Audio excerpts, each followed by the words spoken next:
Günaydın arkadaşlar. Bugün günlerden Perşembe. Arkadaşlarla beraber Yenişehir ilçesinin Yarıser Şelalesi'ne gidiyoruz. Evet. Kasım'dayız. Bu da Cemil birader. Hadi bismillahirrahmanirrahim.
Trying to find a way to make it easier to say that there's just one thing on my mind, and I think it's time for you to realize. Evet arkadaşlar, günaydın. Yarıser Şelalesi'ne geldik. Bursa'nın Yenişehir ilçesinin Yarıser köyündeyiz. Yarıser Şelalesi. Selamünaleyküm abi. Haydi.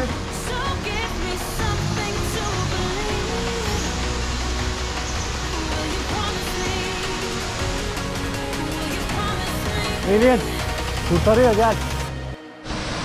Evet, günaydın arkadaşlar.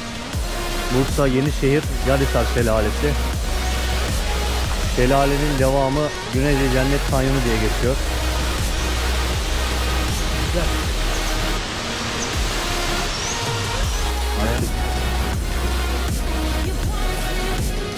Evet, kahvaltı öncesi çayımız demleniyor.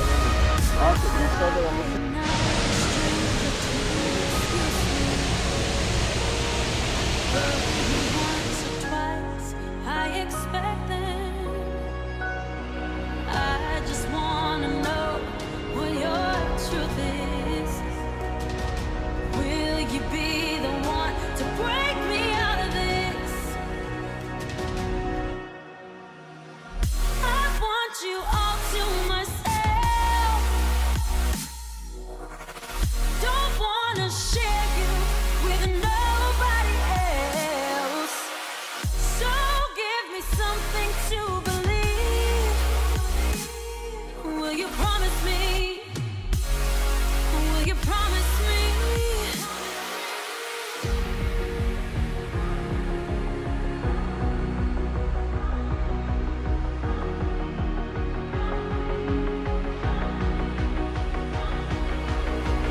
So give me something to believe. Will you promise me? Will you promise me?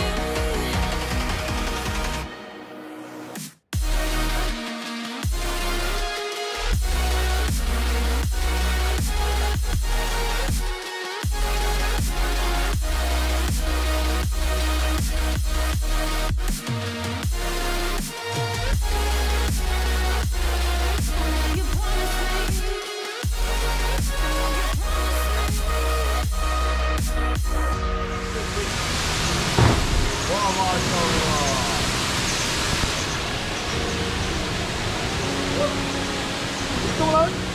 Çıktı işte orada.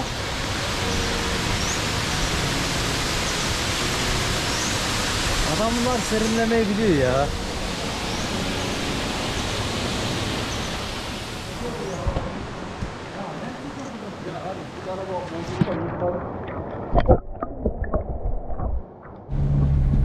Merhaba arkadaşlar. Evet, Yenişehir Güneyce Cennet Kanyonu'nun çıkışında çay molasını verdik. Şu an dönüşe geçtik. Biz